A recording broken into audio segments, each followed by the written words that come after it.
Hello friends, welcome back to lecture series on data processing and analysis, BCA SEM 1 का subject. Friends, hope आपने इसके पहले के video lectures देखे हैं। होप आपने conditional formatting, sorting, filtering, data validation जैसे इंपॉर्टेंट टॉपिक्स को सीख लिया है। अगर नहीं तो प्लीज एक बार एफर्ट करो और उन्हें देखो, सीखो, ताकि आपको एग्जाम में अच्छे मार्क्स मिल सके। आज हम बात करने वाले हैं कंसोलिडेट ऑप्शन की, हम बात करने वाले हैं डेटा कंसोलिडेशन की। इमेजिन करो कि आप हर महीने के एक्सपेंसेस डिफरेंट शीट में लिख रहे हो। फॉर एग्जांपल, जनवरी मंथ में कुछ एक्सपेंसेस हैं, फेब में कुछ एक्सपेंसेस हैं, मार्च में कुछ एक्सपेंसेस हैं। अब मैं हर मंथ के एक्सपेंस तो नोट कर रहा हूं, but at the day and मुझे पूरे तीनों महीने के एक्सपेंसेस एक शीट में टोटल होके चाहिए, ताकि मुझे पता चल सके कि कौन से कैटेगरी में मैंने कितना एक्सपेंस किया है। उस वक्त हम कंसोलिडेट डेटा के पास जाते हैं। That means consolidating data in Open Office Calc means combining data from multiple sheets और ranges into a single summary sheet. कहने का मतलब बहुत सिंपल है कि आपके पास मल्टीपल शीट्स में डेटा प्रेजेंट है, उसको कंबाइन करके, मर्ज करके सिंगल शीट बनाना, या मल्टीपल रेंजेस के डेटा को सिंगल सेल या सिंगल रेंज ऑफ सेल में समराइज करके प्रेजेंट करना, यह काम किसका है? कंसोलिडेशन का। दैट इज कंसोलिडेट ऑप्शन का यूज करके आप ये काम कर सकते हो। कंसोलिडेट आपको अलाउ क्या करता है? ये अलाउ करता है कि आप सम कर सकते हो, एवरेज कर सकते हो, काउंट, मैक्स, मीन जैसे फंक्शंस डिफरेंट रेंजेस पे अप्लाई कर सकते हो और एक समराइज्ड मर्ज डेटा शीट बना सकते हो। आप उनकी लिंक भी मेंटेन कर सकते हो, ताकि पहले अर्लियर फाइल में अगर कुछ चेंजेस हो तो आपको न्यूअर फाइल में देखने को मिल सके। स्टेप्स क्या यूज करने होते हैं इसे कंप्लीट करने के लिए? तो सबसे पहले आपको अपनी टारगेट शीट ओपन करनी है। उसके बाद कंसोलिडेट रिजल्ट जहां पे देखने हैं वो शीट की बात कर रहे हैं हम। उसके बाद आपको स्टार्टिंग सेल सेलेक्ट कर लेना है जहां पे आपको डेटा डिस्प्ले कराना है। इट इज नॉट मैंडेटरी कि मैं हर बार A1 सेलेक्ट करूं, मैं किसी भी सेल को सेलेक्ट कर सकता हूं टारगेट शीट के अंदर। उसके बाद कंसोलिडेट टूल में जाओ, मेन्यू बार में जाओ, डेटा में जाओ, कंसोलिडेट ऑप्शन पे जाओ। वहां जाने के बाद जो डायलॉग बॉक्स ओपन होगा उसमें सम, एवरेज, काउंट जो भी फंक्शन आप अप्लाई करना चाहते हो वो सेलेक्ट करो, डेटा सोर्स ऐड करो और जहां रिजल्ट शो करना है वो एड्रेस ऐड करो। उसके बाद आप रो हेडिंग चाहते हो, कॉलम हेडिंग चाहते हो, लिंक करना चाहते हो, ये ऑप्शनल चॉइस है, आप चाहो तो ऐड करो, चाहो तो स्किप कर दो। और ओके क्लिक करने पे आपको डेटा देखने को मिल जाएगा। अगर डिफिकल्ट लग रहा है तो here is a magic tool. Practical hands on her difficult problem का सॉल्यूशन है। तो हम चलते हैं सीधे सीधे हमारे लिब्रे ऑफिस कैल्क के पास। टाइम सेव करने के लिए मैंने जैन, फेब, मार्च ऐसे 3 शीट्स बनाए हैं। अगर आप ध्यान से देखोगे तो जैन में भी सेम डेटा है, फेब मंथ में भी सेम डेटा है और मार्च में भी सेम डेटा है। दैट इज तीनों जगह पे डेटा प्रेजेंट है। आप इनकी वैल्यू माइनर चेंज करना चाहो कर दो, मुझे कोई प्रॉब्लम नहीं है। For example, I am making 45,500 over here और बाकी सारी जगह पे सेम रहने देते हैं। अब मैं जाता हूं कंसोलिडेट के पास, राइट?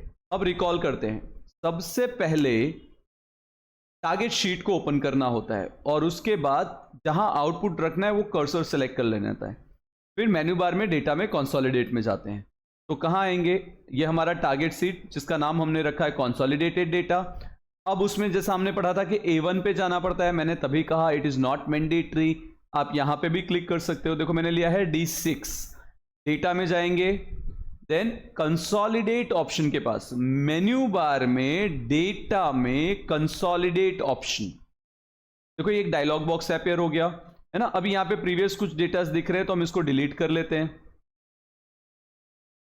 तो जब आप पहली बार यहां आओगे तो आपको इस तरह का कुछ ब्लैंक डायलॉग बॉक्स देखने को मिलेगा, राइट? तो अब हम क्या करेंगे? सबसे पहले कुछ डेटा ऐड करना पड़ेगा। मीन्स टू से दैट अगर आप ये वाला रूल याद करो तो स्टेप 4 क्या था? फंक्शन सेलेक्ट करना, डेटा रेंजेस सेलेक्ट करना, दैट इज डेटा ऐड करना। तो अगर मैं इस टूल पे आऊं तो देखो ये रहा मेरा फंक्शन, जहां पे हमारे पास मल्टीपल फंक्शंस अवेलेबल हैं, जिसमें मैं अभी करंटली सम सेलेक्ट कर रहा हूं।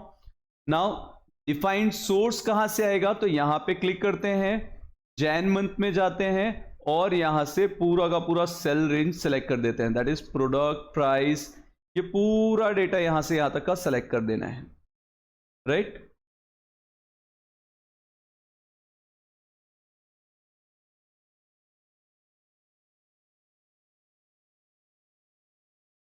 डेटा सेलेक्ट करने के बाद यहां से क्लिक, देन ऐड, ये जनवरी मंथ का डेटा ऐड हो गया।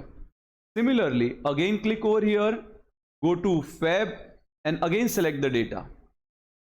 वापस यहां पे जाएंगे, वापस इसे ऐड करेंगे, अगेन क्लिक, कौन से मंथ का डेटा ऐड करना है, मार्च मंथ का, तो I select March month, I click over here, again I click on add. अब देखो तीनों शीट डेटाज ऐड हो गए। करना क्या है, सम करना है, कहां चाहिए, तो यहां पे बोला है कॉपी रिजल्ट टू, जिस सेल में आपको डेटा शो कराना है वो आप यहां से क्लिक करके सेलेक्ट कर सकते हो। फॉर एग्जांपल अभी हम बात कर रहे थे D6 पे कराने की, तो हम यहां D6 सेलेक्ट करते हैं। अगर PDF PPT फॉलो कर रहे हो तो आप यहां A1 पे भी कर सकते हो। Now as soon as I click okay, I can see some results over here, 1,35,500, 2,70,000, ये है क्या एक्चुअल में। तो आप जैन मंथ में जाओ, देखो 45,500 plus 45,000 plus 45,000, that is total will come up to 1,35,500। But इसमें हेडिंग्स नहीं आई, कोई बात नहीं, हम वापस से इस डेटा सेट के अंदर जो रिजल्ट दिख रहा है उसे डिलीट करते हैं। कहां जाएंगे, डेटा के पास जाते हैं, कंसोलिडेट ऑप्शन के पास जाते हैं। अब यहां पे वापस सम ही रहने देते हैं, बट ऑप्शन को टिक करते हैं और इसको बोलते हैं सर मुझे कॉलम के लेबल्स प्रोवाइड कर दो। क्या प्रोवाइड कर दो, कॉलम के labels, and then click okay. देखो आपको प्रोडक्ट दिख रहा है, प्राइस दिख रहा है और इनके टोटल दिख रहे हैं। वेट अ मिनट, अभी भी मुझे प्रोडक्ट के नाम नहीं दिख रहे हैं। फ्रेंड्स अगर आप प्रोडक्ट के नाम भी चाहते हो तो उसके लिए रो लेबल्स भी टिक करना पड़ेगा, दैट इज डेटा में जाओ, कंसोलिडेट ऑप्शन में जाओ, ऑप्शंस में जाओ, रो लेबल्स टिक कर दो एंड देन क्लिक ओके। सी आपके प्रोडक्ट का नाम और उसके टोटल समराइज्ड एक्सपेंसेस आपके सामने हैं। ये तो टोटल है। सिमिलर वे अगर मैं इसका एवरेज चाहता हूं तो मैं वापस से यहां सेलेक्ट करूंगा, डेटा में जाऊंगा, कंसोलिडेट डेटा में जाऊंगा और इस बार लोकेशन यहां पे आउटपुट रिजल्ट का चेंज करके ये वाला सेल ले लेते हैं। Then I will click over here, average चाहिए तो इसलिए मैं यहां पे जाके एवरेज ले लेता हूं and then I click on okay. But before एक बार चेक कर लेते हैं कि हमने क्या लिया है, रो एंड कॉलम लेवल ले रखा है। ओके करते हैं, चेक करो, देखो एवरेज प्राइस आ गई। इसी तरह से अगर आप इसकी काउंटिंग चाहते हो समराइजेशन में तो आप डेटा के पास जा सकते हो, कंसोलिडेट के पास जाओ, आउटपुट रिजल्ट का लोकेशन चेंज कर रहे हैं, हम इसको ले रहे हैं 14, that is D14 and then I will click over here. अब काउंट चाहिए मुझे इस बार, तो हेडिंग देते हैं काउंट एंड सेलेक्ट ओके। तो देखो आपको प्रोडक्ट वाइज काउंटिंग भी मिल गई, आपको प्रोडक्ट का प्राइस मिल गया, प्रोडक्ट का काउंट मिल गया, प्रोडक्ट का एवरेज मिल गया। तो इस तरह से आपको जितने भी मैथमेटिकल फंक्शंस हैं जो आप यूज करना चाहते हो वो यहां पे जाके कंसोलिडेट ऑप्शन में ड्रॉप करके चेक करो कितने अवेलेबल हैं। देखो यहाँ पे स्टैंडर्ड डिविएशन अवेलेबल है, राइट, स्टैटिस्टिकल फंक्शंस अवेलेबल है, तो आप उनको ट्राई कर सकते हो, आप मैक्स मीन भी ट्राई कर सकते हो, ये आपका होमवर्क है, राइट। अब एक टास्क देखते हैं। सपोज करो कल के डेट में ये जनवरी मंथ में 45,000 की जगह मुझे पता चला चेंज में 50,000 था और ये 90,000 की जगह इसका एक्सपेंस था 1,50,000। अब क्या इसका इंपैक्ट मेरे इनसेल्स पे हो रहा है? Answer is no. Then friends अगर आप चाहते हो कि टोटल पे उसका इंपैक्ट हो तो अब क्या करेंगे, थोड़ा सा स्क्रॉल डाउन करते हैं, यहां आते हैं, वापस डेटा में जाते हैं, कंसोलिडेट ऑप्शन पे जाते हैं, लिंक पे जाते हैं और लिंक टू सोर्स डेटा लेते हैं। यहां से आउटपुट पॉइंट चेंज करेंगे, दैट इज ये वाला सेल चाहिए D23 and then I will click okay. अब आप ध्यान से देखो, अच्छा काउंट फंक्शन सेलेक्ट रहा था हमारा, अगेन ट्राई करते हैं, डेटा, कंसोलिडेट, क्या चाहिए मुझे, सम चाहिए क्योंकि चेंजेस सम से डायरेक्ट विजिबल हो सकते हैं। देन D23 में ही रिजल्ट चाहिए ऑप्शंस में जाते हैं, लिंक टू सोर्स डेटा लेते हैं, ओके करते हैं। देखो 1,40,000 मिल रहा है, चेंज के लिए वापस यहां आते हैं और इसकी प्राइस अचानक से 5,000 कर देते हैं। दैट इज मिस स्पेलिंग जो थी या मिस अमाउंट था, जो मिसिंग अमाउंट था या इनएप्रोप्रिएट अमाउंट था, उसको सुधारते हैं। जैसे ही सुधारेंगे देखो हमें यहाँ पे ये चेंज देखने को मिल जाता है। क्यों? बिकॉज लिंक टू सोर्स आपने रखा है। इसको पैरेलली चेक करने का तरीका देखो, यहाँ पे प्लस बटन है, जैसे ही आप क्लिक करोगे तो आपको AC के डेटास मिल रहे हैं। Again click over here, plus 10 Feb month TV का टोटल मिल गया। Again click over here, you can find laptops total amount, right. यहां माइनस पे क्लिक करके आप उसको रिहाइड कर सकते हो। क्लियर हुआ? अब any changes made any month, किसी भी शीट में जाके अगर मैं चेंज करता हूं तो उसका इंपैक्ट मुझे मेरे कंसोलिडेटेड डेटा पे देखने को मिलेगा, अगर मैंने लिंक टू सोर्स वाला ऑप्शन ऑन रखा होगा तो। अगर मैंने ये ऑप्शन ऑन नहीं रखा है तो मुझे कुछ ऐसा डेटा देखने को मिलेगा जो अपडेट नहीं होगा। होप सो फ्रेंड्स, आपको कंसोलिडेट डेटा ऑप्शन समझ में आया, right. Consolidate data option use करने के लिए डेटा में, दैट इज मेन्यू बार पे डेटा में कंसोलिडेट, है ना। और उसके बाद ऑप्शंस कौन कौन से यूज करने हैं वो तो आपको पता है। यहां से प्लस बटन पे जाके 3 ऑप्शंस अवेलेबल हैं, तीनों का मतलब आपको पता है।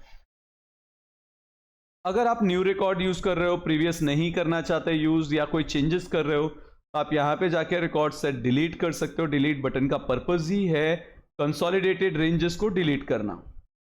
And then you can click on okay. Hope so friends, आपको ये कॉन्सेप्ट समझ में आया। थोड़ा सा अपने आप को क्रॉस चेक कर लो कि आपको आज के सेशन में कितनी चीजें समझ में आई। For example, check your understanding regarding the first question. Correct answer screen पे राइट हैंड साइड बॉटम में आता है, बट हमेशा याद रखो take a pause of 5 seconds and then check your answer, ताकि आपको अपनी एबिलिटी पता चले। What is the main function of data consolidation in OpenOffice Calc? Option A, to split one column into multiple columns. Option B, to combine data from different range or sheet into one summary table. Option C, to create a backup of a spreadsheet. Option D, to sort data alphabetically.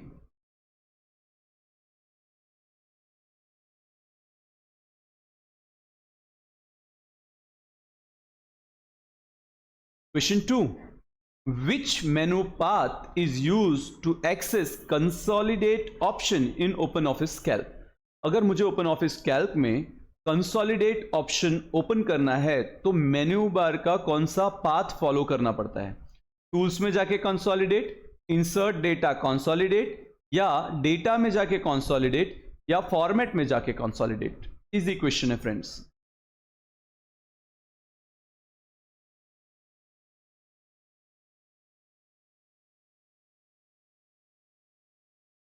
Which of the following function can be used during data consolidation? इनमें से कौन सा function data consolidation के वक्त use हो सकता है? If, count, concatenate या text?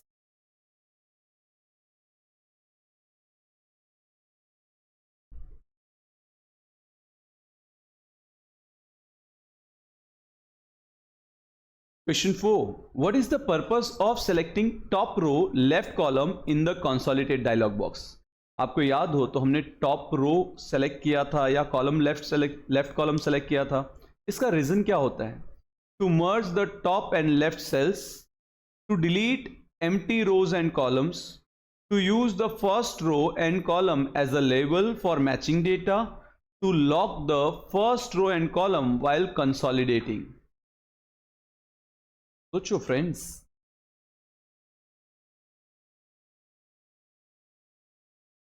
What happens when you check the option link to source data? Link to source data option को चेक करते हैं तो क्या होता है? Consolidated data automatically updates when the source data changes. B, the link between sheet is removed. C, the data becomes protected from editing. D, the consolidated sheet is saved as a new file automatically. ये तो हमने practically करके देखा है, तो हमें आने ही चाहिए। 5 क्वेश्चंस, एटलीस्ट 4 तो सही होने ही चाहिए, राइट? एक सवाल पूछो अपने आप से, इस कंसोलिडेटेड टूल का यूज करेंगे कहां? तो आंसर है, जब कभी आपको मंथली सेल्स रिपोर्ट प्रिपेयर करनी होगी, डिपार्टमेंटल बजट प्रिपेयर करना होगा, ब्रांच वाइज एक्सपेंसेस फाइंड करने होंगे, स्टूडेंट के मार्क्स के टोटल चाहिए होंगे फ्रॉम डिफरेंट क्लास, राइट? इन सभी क्राइटेरिया में आप क्या यूज कर सकते हो? कंसोलिडेट ऑप्शन यूज कर सकते हो। You are correct. Thanks a lot friends. To end today session, success doesn't come from what you do occasionally. साल में 1 बार कर रहे हैं, साल में 2 बार कर रहे हैं, ऐसी एक्टिविटीज से सक्सेस नहीं आती। सक्सेस आती है, it comes from what you do consistently. तो अपने एफर्ट्स कंसिस्टेंटली पढ़ाई पे लगाइए, ताकि पढ़ाई के फील्ड में, आपके डोमेन में आप सक्सेसफुल हो सकें। Thanks a lot friend. Keep learning, keep growing.